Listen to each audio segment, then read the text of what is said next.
नमस्कार, मैं हूं आपके साथ अनन्या तिवारी। हमारी खास पेशकश रिपोर्टर्स डायरी में आपका एक बार फिर स्वागत है। हमारी कोशिश है कि आपको सीधे ग्राउंड जीरो से एक्सक्लूसिव और ऐसी खबरें दिखाएं जिनका सीधा सरोकार आपसे है। वो खबरें जो आपकी जिंदगी पर असर डाल रही हैं। सोशल मीडिया और फेक न्यूज की बाढ़ के बीच हमारे रिपोर्टर्स सीधे आप तक खबरें पहुंचाएंगे, आपसे जुड़ी खबर का हर पहलू आप तक पहुंचाएंगे। तो देखिए हमारी खास पेशकश रिपोर्टर्स डायरी।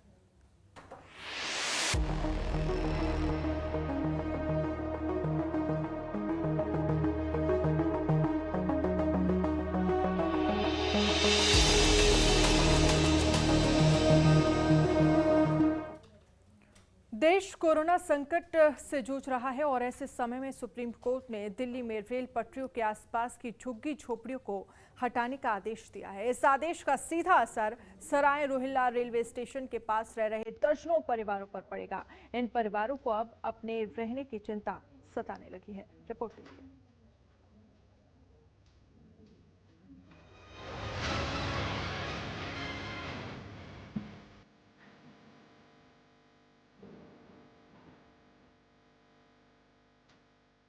कोई काम नहीं है, कोई धंधा नहीं, कहाँ जावा, कोई घर नहीं, द्वार नहीं, कुछ नहीं।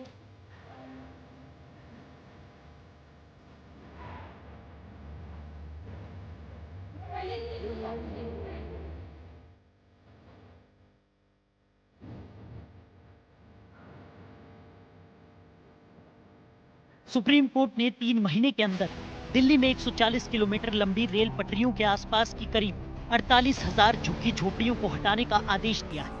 साथ ही निर्देश दिया है कि कोई भी अदालत झुग्गी झोपड़ियों को हटाने पर कोई स्टे न दे। कोर्ट ने आदेश में कहा है कि रेलवे लाइन के आसपास अतिक्रमण के संबंध में अगर कोई अदालत अंतरिम आदेश जारी करती है तो ये प्रभावी नहीं होगा।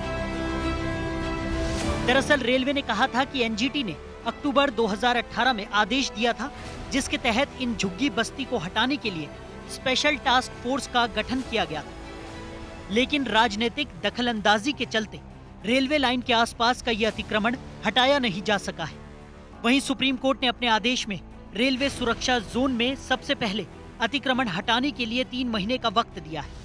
वहीं अब सुप्रीम कोर्ट के आदेश के बाद झुग्गी झोपड़ी में रहने वाले लोगों के भविष्य पर खतरा मंडराने लगा है, जिसके लिए दिल्ली के कांग्रेस प्रदेश अध्यक्ष अनिल चौधरी और अलका लांबा सराय रोहिल्ला रेलवे स्टेशन के पास बनी झुग्गी झोपड़ियों पर पहुंचे और वहां के लोगों को आश्वासन दिया। कांग्रेस पार्टी के दिल्ली प्रदेश अध्यक्ष अनिल चौधरी आज रोहिल्ला रेलवे स्टेशन के पास बनी झुग्गियों में यहाँ पे आए हैं और लोगों से बातचीत कर रहे हैं।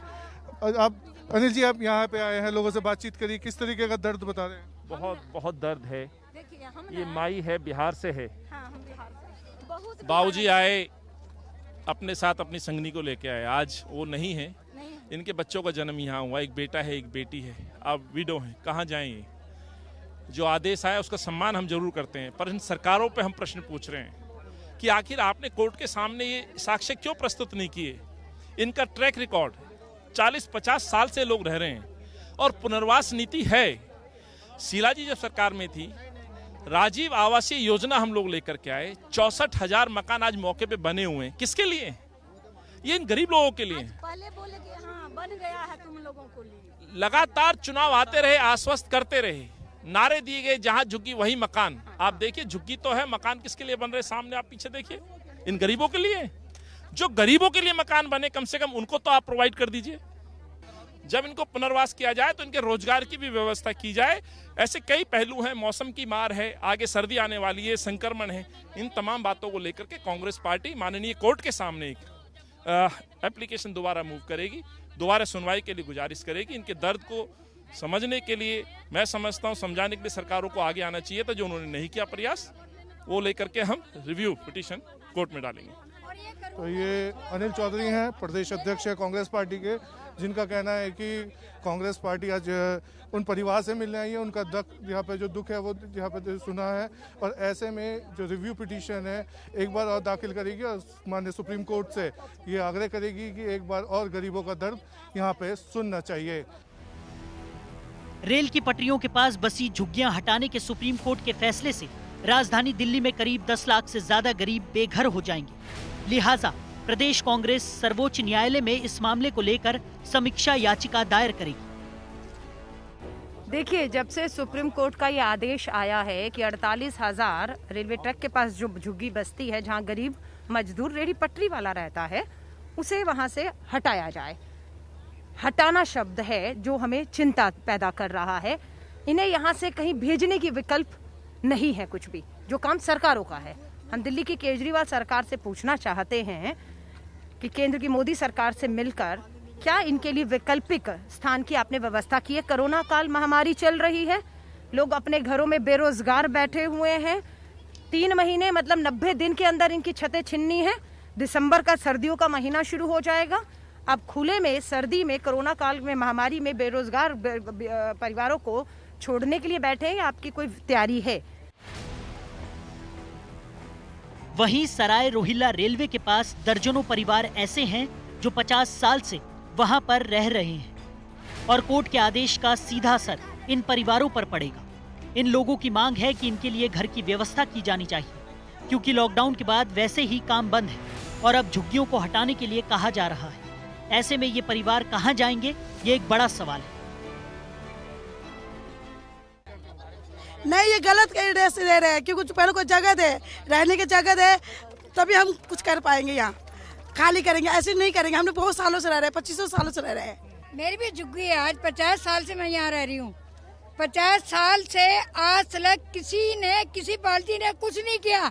ना कोई पानी की सुविधा, ना कोई पोटी की जगह, ना कुछ। पुलिस वाले हैं वो डंडे मारते हैं, कहाँ जाए। बहुत साल हो गए यहाँ पर, यहीं पे बड़े हुए, यहीं शादी ब्याह हुए, यहीं बच्चे हुए। कांग्रेस ने हमारे तरफ कुछ नहीं सोचा। जरा सी हमें कहीं सर छुपाने की जगह दे दें और या फिर हम लोगों को झेड़ ला के दे दें। हम सड़क पे क्या करेंगे? या लेन पे बच्चों को मारेंगे अपनों को तोड़ने के खिलाफ। और जरा से वो खाने की वो आती है, यहाँ रोजगार बसाओ। तोड़नी है झुग्गी, तुम तोड़ रहे हो तोड़ो, लेकिन हमें कहीं और तो जगह दो ना, ताकि हम रह लें। अब हम तोड़ने के खिलाफ नहीं है कि तोड़ो मत, तोड़ो, लेकिन अगर तुम्हें जरूरत है तो तोड़ो, कहीं और तो हमारा निवारण कर दो। अब हम कहाँ जाएंगे बच्चे लेके? छोटे छोटे घर नहीं। एक तो लॉकडाउन में इतने परेशान हो गए, खाली बैठे बैठे घर में घुसे कुछ काम धंधा नहीं है, कुछ नहीं है। और अब ये परेशानी आ गई कि तोड़ो। अब हम जाएंगे कहाँ जाए? 100 रुपए शाम को नहीं ला पाता। अब कैसे खा रहे हैं, कैसे पी रहे हैं यहाँ के बच्चे, वो हम जानते हैं। हमारी गवर्नमेंट नहीं सोच रही है। इधर आ जाओ।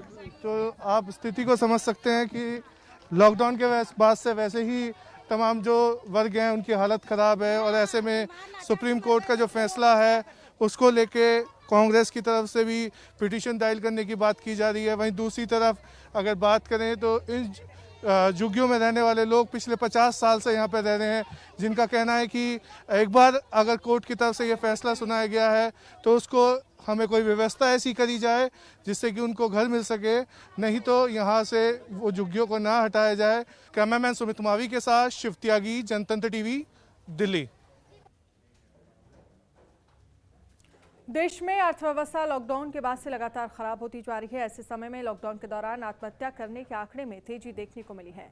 आंकड़े बताते हैं कि राजधानी दिल्ली से सटे नोएडा में मार्च से अगस्त तक करीब 150 से ज्यादा लोगों ने आत्महत्या की, जबकि इस अंतराल में कोरोना महामारी से मरने वालों की संख्या 40 रही। ये आंकड़ा बताता है कि बेरोजगारी महामारी से ज्यादा जानलेवा है। इस पर देखिए हमारी खास रिपोर्ट।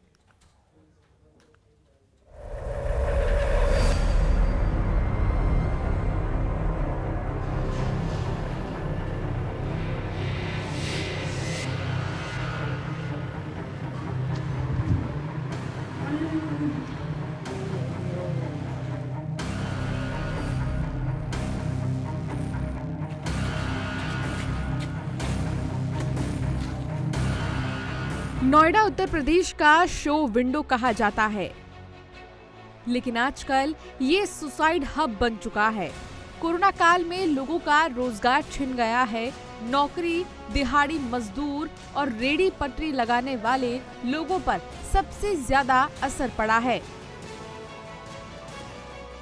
इसी वजह से नोएडा में पिछले 5 महीनों में 150 के करीब सुसाइड के केस आए हैं। अप्रैल में 24, मई में 31, जून में 34 सुसाइड के मामले सामने आए हैं। जुलाई में 30 तो अगस्त में 26 मामले सुसाइड के सामने आए हैं। यहां तक 1 सितंबर से 4 सितंबर तक भी 5 सुसाइड के मामले सामने आए हैं। ज्यादातर सुसाइड इसीलिए किए गए क्योंकि लोगों के पास रोजगार नहीं है। कोई डिप्रेशन से परेशान है तो कोई लॉकडाउन में अकेलेपन में अवसाद का शिकार हो गया। युवा बेरोजगार खुद ये बात कहते नजर आ रहे हैं कि सुसाइड न करें तो क्या करें।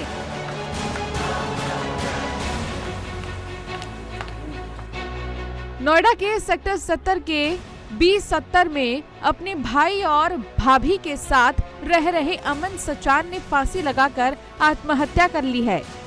मृतक अमन के भाई आकाश सचान ने बताया कि कानपुर से नौकरी की तलाश में नोएडा आया था, प्राइवेट नौकरी की तलाश कर रहा था।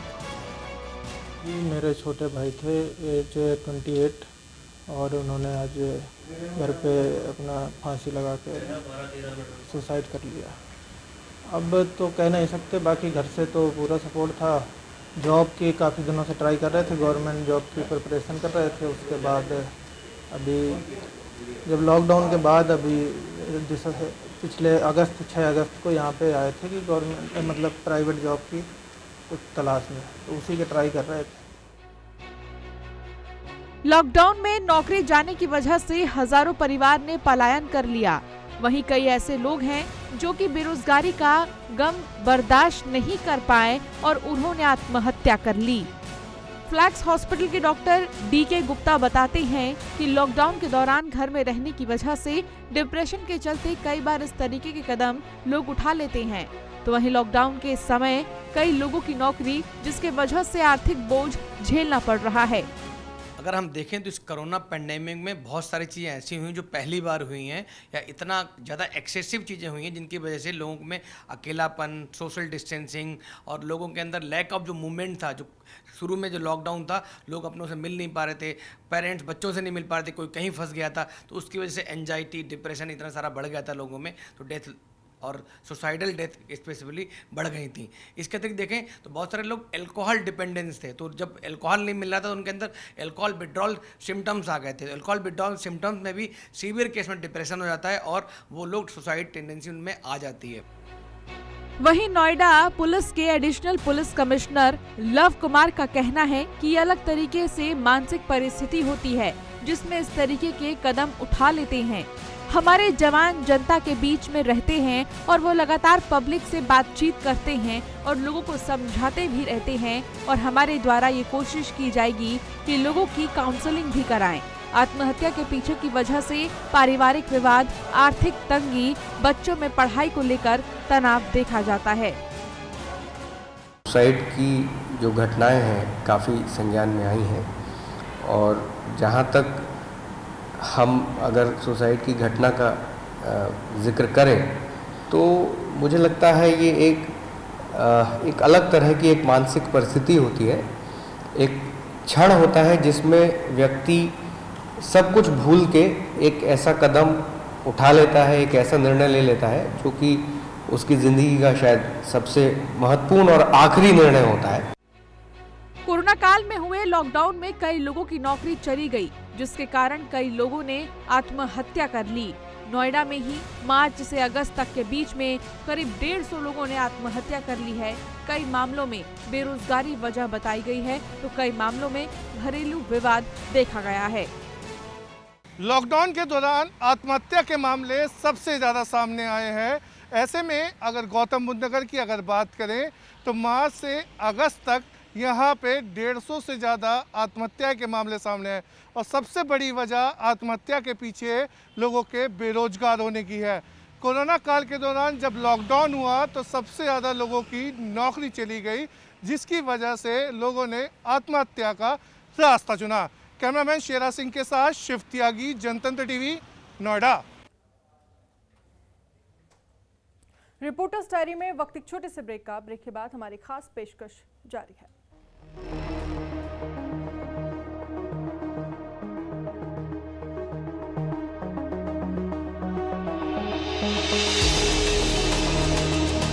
ब्रेक के बाद आपका स्वागत है। भले ही कोरोना महामारी के बाद शुरू हुआ लॉकडाउन अब अनलॉक हो रहा है, लेकिन राजस्थान में कलाकारों पर लगा लॉकडाउन अब तक अनलॉक होने का नाम नहीं ले रहा है, जिसकी वजह से कलाकार आर्थिक तंगी से जूझ रहे हैं। फिर भी इस ओर सरकार कोई ध्यान नहीं दे रही है। ये खास रिपोर्ट देखें। देश की एकता को और सांप्रदायिक सद्भाव को गांधी जी की बहुत जरूरत है। एक बार स्वास्थ्य नहीं रहे तो कोई फर्क नहीं पड़ता। खेते चलो अन्यथा बोझ कितना भी हो दुख भरी नाव पार होगा। राजस्थान को कला एवं संस्कृति के लिए जाना जाता है, लेकिन देश के हर हिस्से में जिस तरह कलाकारों की अनदेखी होती है, ठीक उसी तरह लॉकडाउन के बाद से यहाँ के लोक कलाकारों पर भी आर्थिक मार पड़ी है।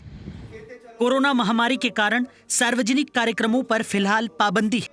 ऐसी स्थिति में इन कलाकारों पर रोजी रोटी का संकट आ खड़ा हुआ है। इसमें हमारी एकता की शक्ति है और आजादी का उल्लास छुपा है।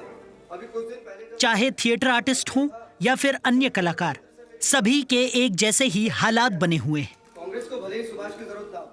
लॉकडाउन के दौरान सरकार से ये उम्मीद जताई जा रही थी कि वे इनकी कुछ मदद करेगी, लेकिन अभी तक इन कलाकारों को सरकार की ओर से कोई राहत नहीं मिली है। लाला लाजपत राय और लोकमान्य बाल गंगाधर तिलक का कारावास भोगा था।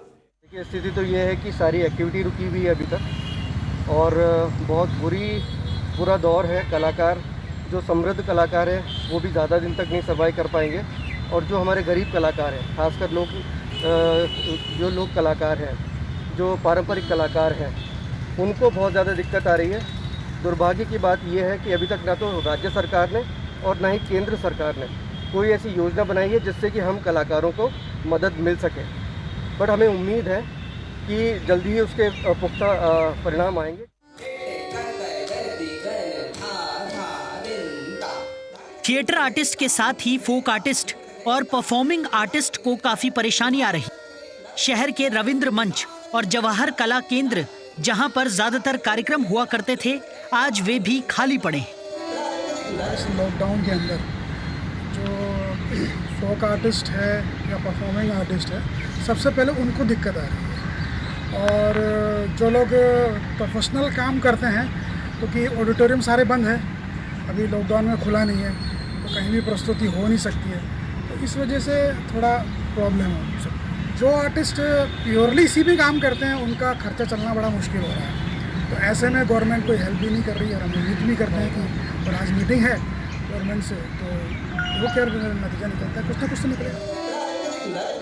बहरहाल देखना ये होगा कि कला और संस्कृति को बढ़ावा देने की बात करने वाली सरकार कब इन लोक कलाकारों की सुध लेती है और कब इनकी रोजी रोटी का संकट दूर होता है। और लोकमान्य बाल गंगाधर तिलक का कारावास भोगा था, वहाँ मुझे भी लंबे समय तक रहने का। जब से लॉकडाउन शुरू हुआ है तब से उन्हें रोजगार नहीं मिल रहा है।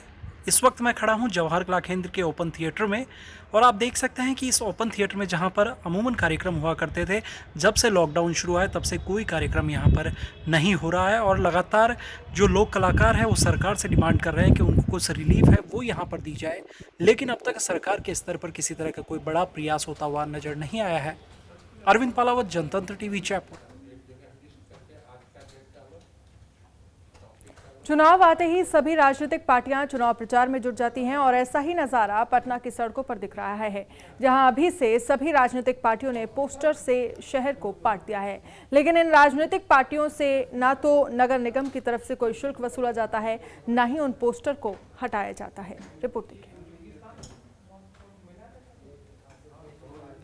बिहार में चुनावी माहौल है और ऐसे में राजधानी पटना के सड़कों को बैनर और पोस्टरों से पाट दिया गया है। लेकिन अहम सवाल यह है कि इन राजनेताओं के पोस्टर से ना तो नगर निगम कोई फाइन वसूलता है, ना ही उन्हें लगाने की परमिशन पर कोई रोक टोक है।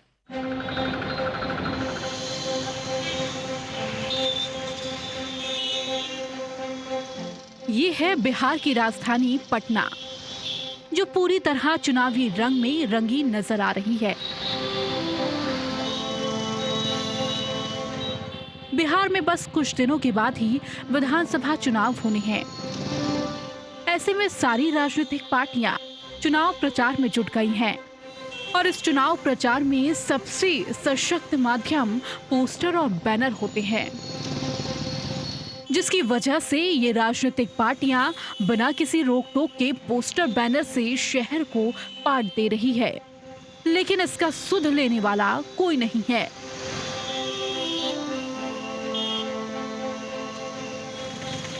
जब कोई दूसरी संस्था पोस्टर बैनर को पटना की सड़कों पर बिना इजाजत लगाती है तो उनसे मोटा फाइन वसूला जाता है। जब इसकी पड़ताल के लिए जनतंत्र टीवी की टीम ने पटना म्युनिसिपल कॉरपोरेशन के सशक्त समिति के सदस्य से बातचीत की तो उन्होंने कहा कि सरकार की ओर से गजट जारी किया गया है। और वहीं देश के पहले उपराष्ट्रपति डॉक्टर सर्वपल्ली राधाकृष्णन के जन्मदिवस पर पूरा देश आज शिक्षक दिवस मना रहा है, लेकिन बहुत कम लोगों को जानकारी है कि डॉक्टर राधाकृष्णन उपराष्ट्रपति बनने से पहले बीएचयू के वाइस चांसलर हुआ करते थे। तो आइए इस खास रिपोर्ट में आपको बताते हैं राधाकृष्णन के वीसी बनने की दिलचस्प कहानी।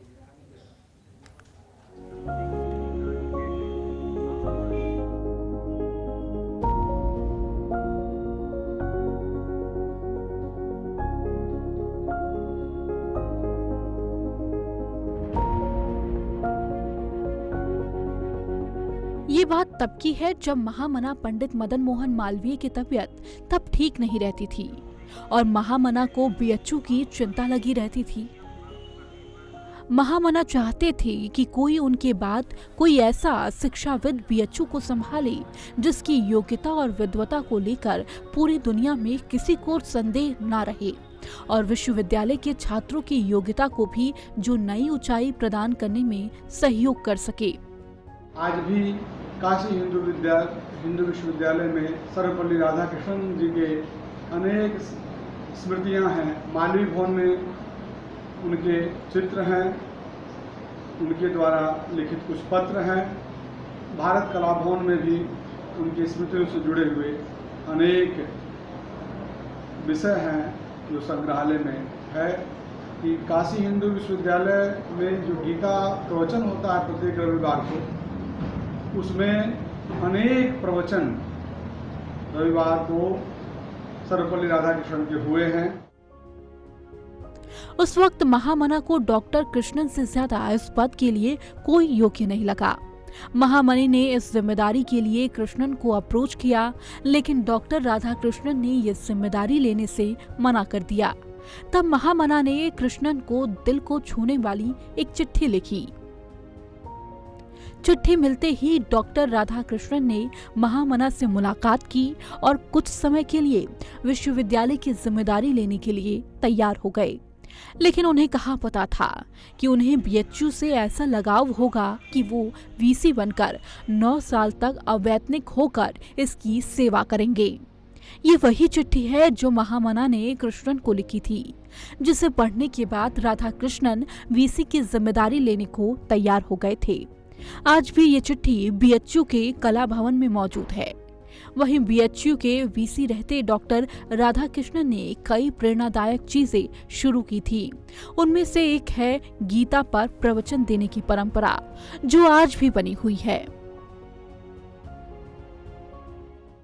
महामना हमेशा भारत और विश्व में विद्वानों की खोज में रहते थे कि वो किस प्रकार उन विद्वानों को बीएचयू से जोड़ सकें। वाइस चांसलरशिप को छोड़ना चाहते थे तो अपने उत्तराधिकारी के तौर पे सर्वपल्ली राधाकृष्णन को बीएचयू आने के लिए आमंत्रित किया।